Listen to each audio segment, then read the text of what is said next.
Assalamualaikum, welcome back to my YouTube channel.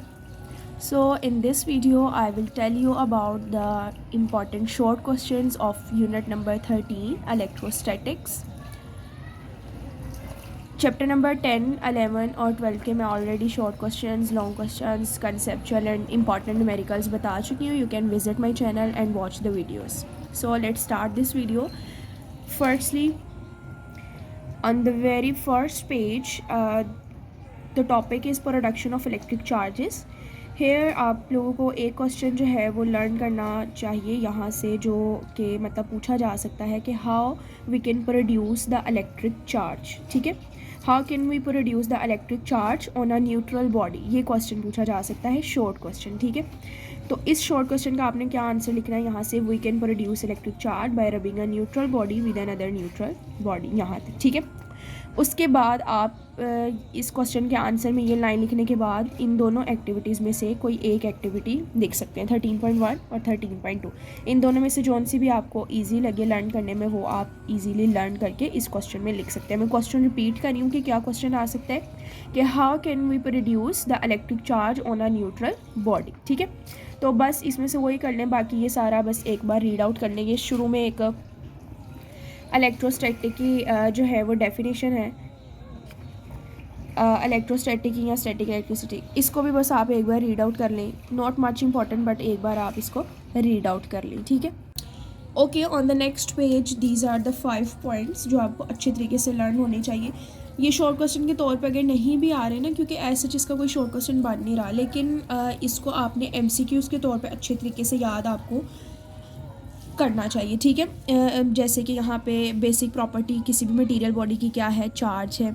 ठीक है, उसके बाद जो फ्रिक्शन है वो प्रोड्यूस करती है 2 different type of charges on the different materials. ठीक है, उसके बाद ये लाइक चार्जेस जो हैं वो एक दूसरे को रिपेल करते हैं, अनलाइक चार्जेस जो हैं वो एक दूसरे को अट्रैक्ट करते हैं. रिपल्शन जो है वो श्योर टेस्ट है किसी भी चार्ज बॉडी का. ठीक है, तो ये 5 पॉइंट्स को आपने अच्छे तरीके से MCQs के लिए लर्न करना है.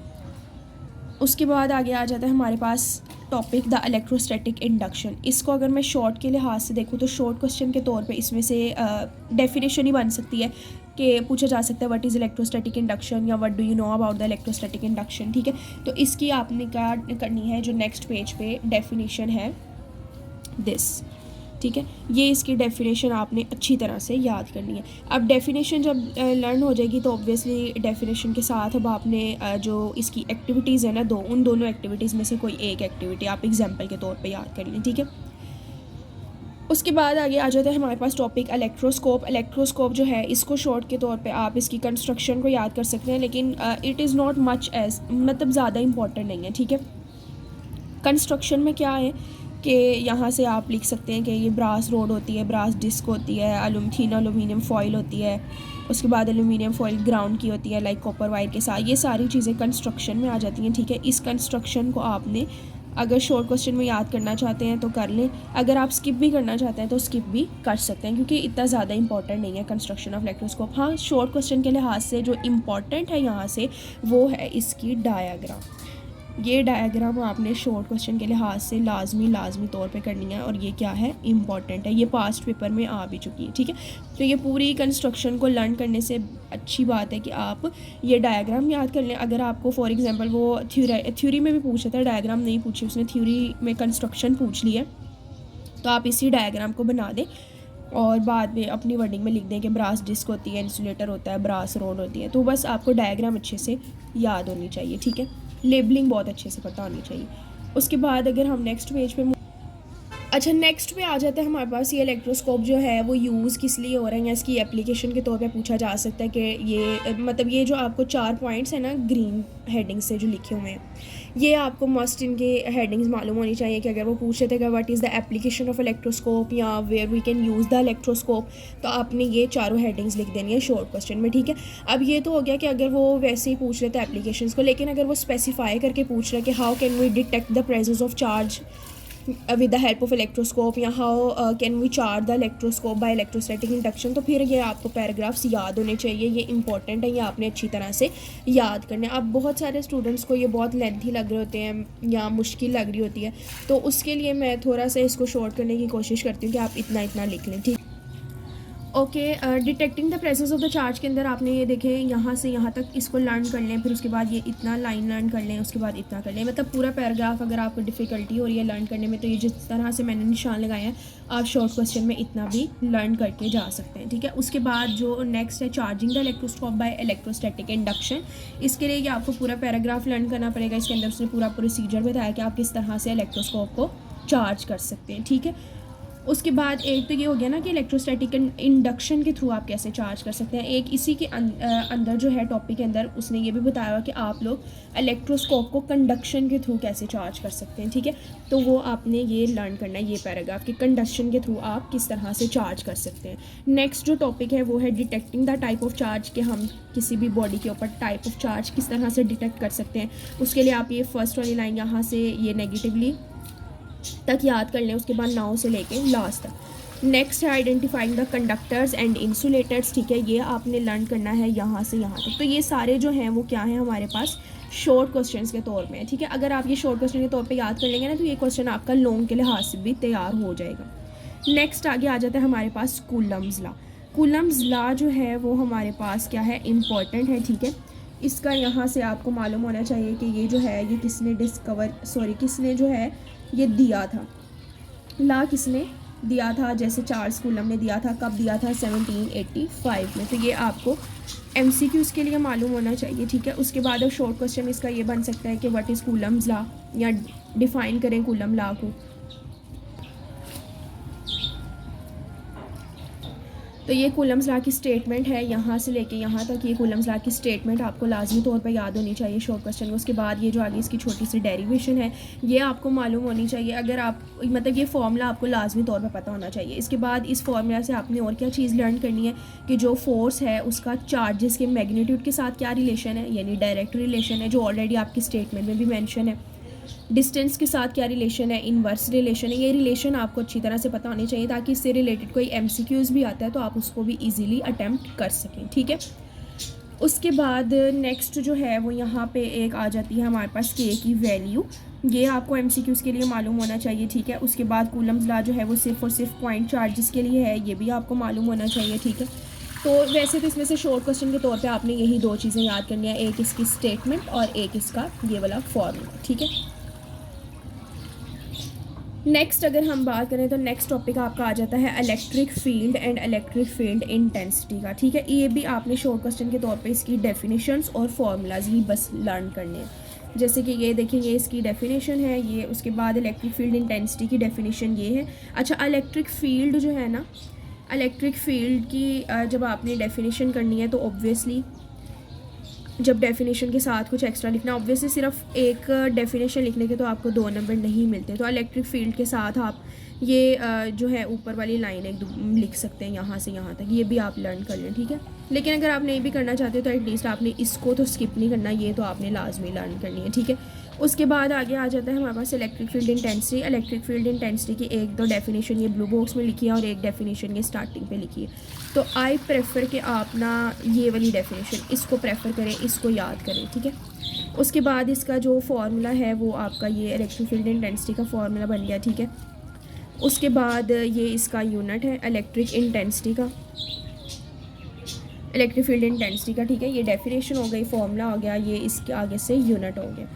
उसके बाद उसने इलेक्ट्रिक फोर्स को भी डिफ़ाइन किया, थोड़ा डिफ़ाइन तो नहीं एक्चुअली में किया,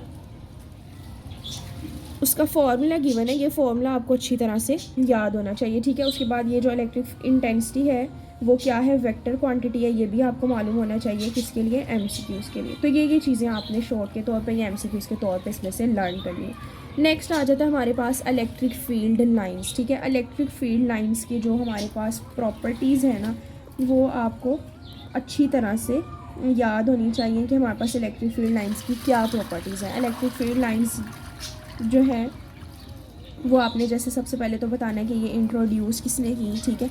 उसके बाद आगे से इसकी स्टार्ट हो जाएंगी ना कि माइकल फेराडे ने इसको किया था एक्सप्लेन, माइकल फेराडे ने इसको बताया था, इंट्रोड्यूस करवाया था, ठीक है। उसके बाद ये जो है ये इमेजिनरी लाइंस होती हैं, एरो हेड से इसको हम रिप्रेजेंट करते हैं, डायरेक्शन जो है वो पॉजिटिव से नेगेटिव की तरफ होती है। तो मतलब इसके आप पॉइंट्स बना सकते हैं, 2-3 पॉइंट्स यहाँ से निकलेंगे तो वो आपने याद करने। नेक्स्ट आ जाता है इलेक्ट्रोस्टैटिक पोटेंशियल। इलेक्ट्रोस्टैटिक पोटेंशियल की भी आपने डेफिनेशन, फार्मूला और यूनिट शॉर्ट क्वेश्चन के तौर पे याद करना है। ये इसका हो गया फार्मूला, ये हो गया इसका यूनिट और ये हो गया इसका इसकी अच्छा ये सॉरी ये तो उसकी डेफिनेशन है, वोल्ट की डेफिनेशन है। जो इलेक्ट्रिक पोटेंशियल की डेफिनेशन है वो ये है, ठीक है। ये हो गई इलेक्ट्रिक पोटेंशियल की डेफिनेशन, ये उसका फार्मूला, ये उसका यूनिट और ये फिर आगे आ जाती है किसकी डेफिनेशन, वोल्ट की डेफिनेशन। ये भी आपने लर्न करनी है, लेकिन अगर आप इसको स्किप करना भी चाहें तो कर सकते हैं, लेकिन फिर भी मतलब आपने इसको कर लेना है, आ भी सकती है वोल्ट की डेफिनेशन, ठीक है। इसके अलावा आगे चैप्टर्स में भी वोल्ट की डेफिनेशन आ रही है, तो अगर आपने यहाँ से लर्न की होगी तो ऑब्वियसली फिर वो आपको आगे लर्न नहीं करनी पड़ेगी। तो ये आपने यहाँ से कर लेना शॉर्ट के तौर पे, ठीक है। उसके बाद नेक्स्ट पे अगर हम बात करते हैं, ये आपने एक पोटेंशियल डिफरेंस की डेफिनेशन है, ये भी आपने यहाँ से लर्न करनी है, ठीक है। इसके साथ आप ये वाला फॉर्मूला लर्न कर सकते हैं। ये जो VA माइनस VB है, this is actually the potential difference, ठीक है। यानी दो पोटेंशियल का अगर हम डिफरेंस लें, उनको माइनस करें तो वो हमारे पास क्या बन जाता है, पोटेंशियल डिफरेंस, ठीक है। अब यहाँ से आपने इसकी डेफिनेशन कर लेनी है और साथ में आपने ये वाला फॉर्मूला लर्न कर लेना है। नेक्स्ट आ जाता है हमारे पास कैपेसिटर्स एंड कैपेसिटेंस। इसके अंदर भी आपने कैपेसिटर और कैपेसिटेंस की डेफिनेशन याद करनी है, ठीक है। अब कोई भी ऐसी डिवाइस जो कि चार्जेस को स्टोर करती है उसको हम क्या कहते हैं, कैपेसिटर, ठीक है। तो ये कैपेसिटर की डेफिनेशन आपको मालूम होनी चाहिए। उसके बाद डाइलेक्ट्रिक क्या होता है, डाइलेक्ट्रिक का पता होना चाहिए कि जो भी हमारे पास मीडियम या इंसुलेटर होता है वो दो प्लेट्स के दरमियान, ठीक है, उसको हम डाइलेक्ट्रिक कहते हैं। ये डाइलेक्ट्रिक की डेफिनेशन आपने करनी है। अच्छा, यहाँ से आपने कैपेसिटेंस की डेफिनेशन करनी है, ठीक है। ये ability of the capacitor to store the charge, ये हमारे पास क्या है, कैपेसिटेंस की डेफिनेशन है। उसके बाद ये कैपेसिटेंस का फॉर्मूला है, ये कैपेसिटेंस का यूनिट है। उसके बाद ये जो है 1 फैरेड की डेफिनेशन है, ये फैरेड की डेफिनेशन, और ये इसके दूसरे यूनिट्स हैं, ये भी आपको मालूम होने चाहिए। तो मतलब यहाँ से जो शॉर्ट के तौर पे आपने याद करना है वो क्या, इसकी डेफिनेशन, फॉर्मूला, यूनिट और उसके बाद 1 फैरेड की डेफिनेशन। नेक्स्ट आ जाता है हमारे पास combination of the capacitors. Combination of the capacitors वैसे तो लॉन्ग क्वेश्चन के तौर पे ही है, इसमें से कोई ऐसा इतना शॉर्ट क्वेश्चन नहीं बनता, ठीक है। इसमें बस आप MCQs के लिए यही चीज़ें याद रख लें कि इसके अंदर वोल्टेज सेम होता है, चार्जेस डिफरेंट होते हैं, और जो सीरीज़ वाला है, सीरीज़ वाले के अंदर क्या होता है, इससे उलट काम होता है, चार्जेस सेम होते हैं, वोल्टेज डिफरेंट होते हैं, ठीक है। या इनके ये जो इक्विवेलेंट कैपेसिटेंस है ना, इक्विवेलेंट कैपेसिटेंस के फॉर्मूलाज आपको मालूम होने चाहिए कि इक्विवेलेंट कैपेसिटेंस क्या होती है, ठीक है। उसके बाद आगे आ जाता है हमारे पास डिफरेंट टाइप्स ऑफ कैपेसिटर। इसके अंदर से डिफरेंट शॉर्ट क्वेश्चंस बन के आ सकते हैं कि वो डिफरेंट टाइप्स को पूछा जा सकता है। जैसे कि यहाँ से पैरेलल प्लेट कैपेसिटर है कि पैरेलल प्लेट कैपेसिटर क्या होता है, तो ये आपको मालूम होना चाहिए, ठीक है। उसके बाद यहाँ से पेपर कैपेसिटर, ये मैं शॉर्ट लगा रही हूँ, वैसे अब यहाँ से यहाँ तक भी याद कर सकते हैं, लेकिन अगर आपको मुश्किल है तो बस आप इतना याद कर लें। मतलब something is better than nothing, ज़्यादा लंबा देख के उसको छोड़ देने से बेहतर है कि आप थोड़ा सा याद कर लें। उसके बाद आ जाता है पेपर कैपेसिटर। पेपर कैपेसिटर जो है, अच्छा ये भी आपको MCQs के तौर पे याद होना चाहिए कि किसकी एग्जांपल है, फिक्स्ड कैपेसिटर की। उसके बाद पेपर कैपेसिटर जो है ये पैराग्राफ पेपर कैपेसिटर का है। उसके बाद आगे एक शॉर्ट क्वेश्चन बन जाता है हमारे पास माइका कैपेसिटर का। ये पेपर कैपेसिटर, ये माइका कैपेसिटर। माइका कैपेसिटर भी आपको अच्छी तरह से मालूम होना चाहिए। अगर आप ये पूरा पैराग्राफ नहीं याद करना चाहते तो एटलीस्ट आप लोग यहाँ तक याद कर लें, ठीक है। उसके बाद अगर यहाँ तक भी नहीं तो यहाँ तक याद कर लें, ठीक है। उसके बाद आगे आ जाता है वेरिएबल टाइप ऑफ कैपेसिटर। ये वेरिएबल टाइप ऑफ कैपेसिटर भी यहाँ से लेके आपका यहाँ तक बनता है, ठीक है। लेकिन अगर किसी को बहुत ज़्यादा मुश्किल हो रही है ये पूरा लंबा सा याद करने के लिए, तो फिर आप इसको एटलीस्ट जो है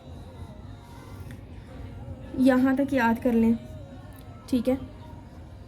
उसके बाद आगे आ जाता है हमारे पास इलेक्ट्रोलिटिक कैपेसिटर। जो ये इलेक्ट्रोलिटिक कैपेसिटर है ना, ये इंपॉर्टेंट है, ये आपको अच्छी तरह से मालूम होना चाहिए। इलेक्ट्रोलाइट क्या होता है ये पता होना चाहिए कि एक ऐसा सोल्यूशन जो कि कंडक्ट करता है by the virtue of motion of the ions, ठीक है। इसके अंदर आइंस होते हैं, तो ये इलेक्ट्रोलिटिक कैपेसिटर है, ठीक है। ये इलेक्ट्रोलिटिक कैपेसिटर आपको याद होना चाहिए अच्छी तरह से।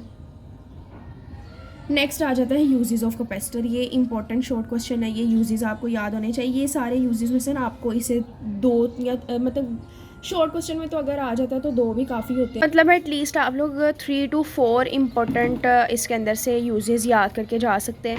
3 से 4 अगर याद हो तो चलें, 1-2 अगर वहाँ पे भूल भी जाते हैं तो इट्स ओके, आपको 2 तो आप वहाँ पे लिख सकते हैं शॉर्ट क्वेश्चन के तौर पे, ठीक है। ये मैंने पॉइंट्स बना दिए हैं, छोटे कर दिए, इसको शॉर्ट कर दिया है, आप जो इजीली लर्न कर सकते हैं, ठीक है। पहला पॉइंट है, सेकंड है, थर्ड है, फोर्थ है, तो ये 4 यूजेस आप लाजमी तौर पर इसके या लर्न करके जाएँ, ठीक है। नेक्स्ट आगे आ जाता है हमारे पास एप्लीकेशन ऑफ इलेक्ट्रोस्टैटिक्स, ठीक है, कि इलेक्ट्रोस्टैटिक्स की एप्लीकेशन क्या है हमारे पास। इलेक्ट्रोस्टैटिक एयर क्लीनर है, इसको आपने लर्न करना है शॉर्ट क्वेश्चन के तौर पे, ठीक है। इसको शॉर्ट क्वेश्चन के तौर पे लर्न करना है। आप इसको आप यहाँ से यहाँ तक लर्न कर सकते हैं। इलेक्ट्रोस्टैटिक पाउडर पेंटिंग जो है यहाँ से यहाँ तक, और उसके बाद यहाँ से इट स्टिक से लेके डिस्ट्रीब्यूटेड यहाँ तक आप कर सकते हैं, ठीक है। उसके बाद नेक्स्ट हमारे पास आ जाता है सम हैज़र्ड्स ऑफ स्टैटिक इलेक्ट्रिसिटी। जो है ये क्वेश्चन शॉर्ट क्वेश्चन के तौर पे पूछा जा सकता है कि व्हाट इज़ लाइटनिंग, लाइटनिंग क्या होती है, ठीक है। या फिर हम ये पूछे मतलब ये क्वेश्चन भी पूछा जा सकता है कि जो लाइटनिंग से हम अपनी बिल्डिंग्स को डैमेज होने से किस तरह से बचा सकते हैं, प्रिवेंट किस तरह से कर सकते हैं, ये आपको मालूम होना चाहिए। तो अगर तो वो पूछा जाता है आपसे कि व्हाट इज़ लाइटनिंग, तो यहाँ से यहाँ तक आपने ये क्वेश्चन लर्न करना है, ठीक है।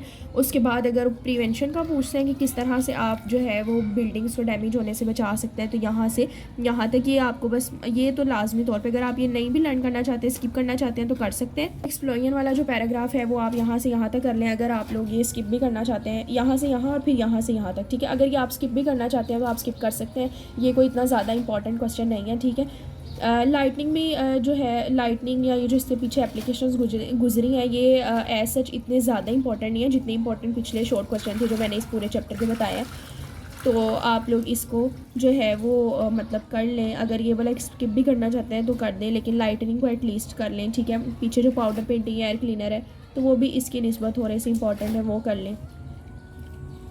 So this is all about the important short questions of the chapter number 13. Chapter number 10, 11, 12 के वहाँ ऑलरेडी वीडियोज़ अपलोड कर चुकी हूँ। अगर आप देखना चाहते हैं तो visit my channel. Hope so you like the videos. If you wanna watch more videos like this, then subscribe my channel and wait for the next videos. Allah Hafiz.